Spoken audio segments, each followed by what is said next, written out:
દર્શક મિત્રો, તો આપણે અત્યારે વિડીયોમાં જાણવાનું છે આપણે શેમ્પૂનું કારણ. જે આપણે કપાસમાં કે ગમે પાકમાં આપણે શેમ્પુ નાખીએ, કોઈ પણ પાકમાં શેમ્પુ નાખ્યું કે શેમ્પુ શું કારણે અને શું કામ કરે એ આપણે જોવાનું છે. અને હું તમને આખા વિડીયોમાં કહેવાનું છું કે શેમ્પૂનું શું કામ કરે, શું નહીં, કેવું શેમ્પુ શું કામ કરે છે આપણે જોવાનું છે. તો તમે આપણા વિડીયોમાં બન્યા રહો.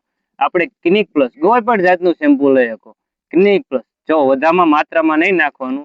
શેમ્પૂનું કારણ તો તમે મારા નવા વિડીયોમાં હોય તો લાઈક, કોમેન્ટ ને સબસ્ક્રાઇબ જરૂરથી કરજો ને ઘંટી પણ દબાઈ દેજો એટલે મારા નોટિફિકેશન તમારામાં આવી જાય, મારો નવો વિડીયો આવી જાય.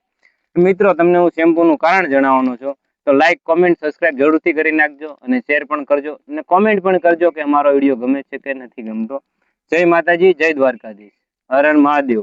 તો આપણે આજ શેમ્પૂનું કારણ. તો શેમ્પુ લેવાનું છે એક પડી, એક પંપમાં એક પડી લેવાનું છે, દવાની અંદર છાંટવાની છે.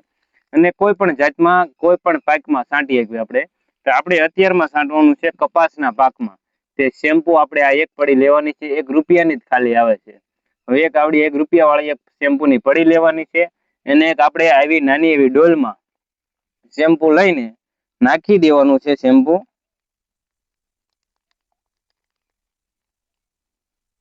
આખું આ શેમ્પુ પૂરું કરીને, આખું શેમ્પુ નાખીને પછી આને સરખી રીતના દવા નાખ્યા વગર હલાઈ નાખવાનું છે, આખું મિક્સ.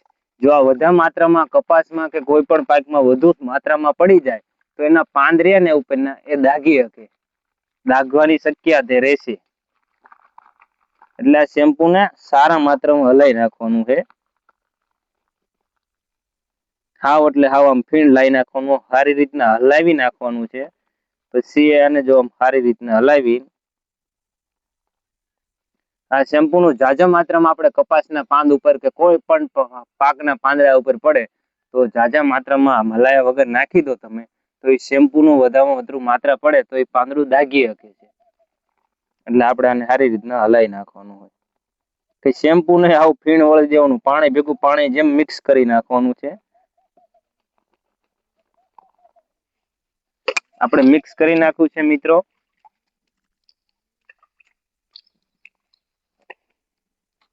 હવે આ શેમ્પુ આટલી શેમ્પુ લઈને આ ડોલમાં આપણે પંપમાં નાખી દેવાનું છે. 15 થી 16 લીટરનો પંપ આવે, એ પંપની અંદર નાખી દેવાનું છે.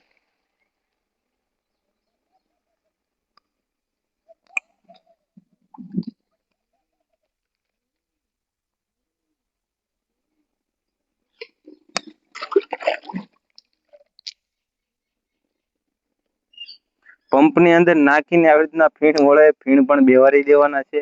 અને ધ્યાન રાખજો કે વધુમાં વધુ માત્રામાં શેમ્પુ અંદર પડે નહીં. આગળ હું તમને દેખાડું કપામાં કેવું કપામાં રહેશે અને આપણે કપામાં કઈ રીતના છાંટવાની એ પણ હું તમને દેખાડી દઉં. તો ચાલો. તો મિત્રો, મેં તમને કીધું કે શેમ્પુ કઈ રીતના દવા છાંટવાની, કઈ રીતના શું કરવાનું, આપણે કપાસમાં કઈ રીતના દવા છાંટવાની.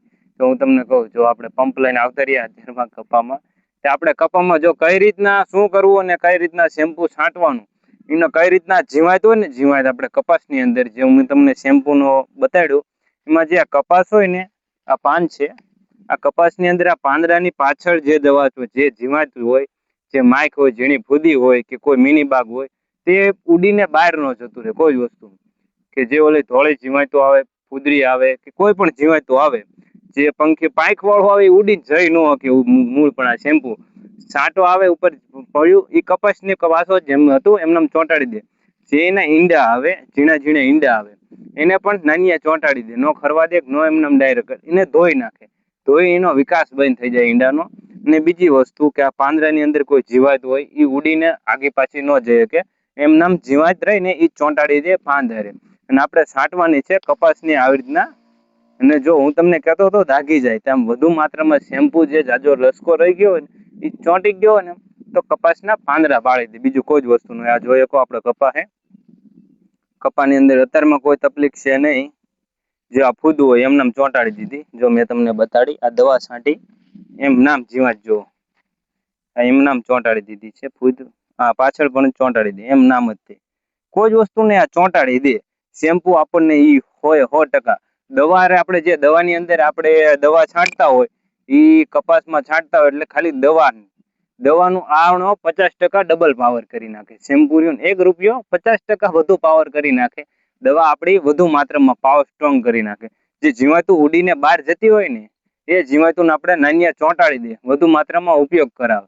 આપણે આ વિડીયોની અંદર શેમ્પૂનું કારણ તમને સમજાવવા માટે આપણે વિડીયો બનાવ્યો હતો. તો આપણો લાઈક, કોમેન્ટ, સબસ્ક્રાઈબ જરૂરથી કરજો. અને આપણે હજી 20 વીઘાની અંદર દવા છાંટવાની છે, એટલે વિડીયોથી આગળ તો વધશું નહીં. આપણે વિડીયોમાં લાઈક, કોમેન્ટ ને સપોર્ટ જરૂરથી કરજો.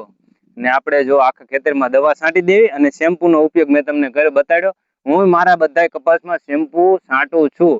તમે પણ આનો એકવાર ઉપયોગ કરો, રિઝલ્ટ આવે તો આપણે અંદર કોમેન્ટ બીજી વાર વિડીયો જોઈને કોમેન્ટ કરી નાખજો ને આખો પૂરેપૂરો મારો વિડીયો જોજો.